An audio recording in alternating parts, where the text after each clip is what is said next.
Karena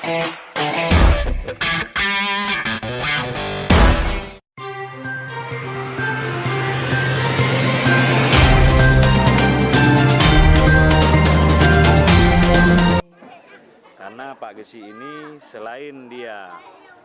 terpilih kembali menjadi Gesi untuk periode yang kedua, dia juga menjabat sebagai Ketua Forum Gesi di Kecamatan Banda Alam. Harapan kami, Muspika atau pemerintah kecamatan sebagai perpanjangan daripada pemerintah kabupaten, kita harapkan para Gesi di bawah kepemimpinan Gesi Ayub ini di tahun 2020 ini semakin solid, semakin dapat menciptakan kekompakan dan kerjasama yang baik untuk sama-sama, khususnya untuk kami semua ini membangun Kecamatan Banda Alam ini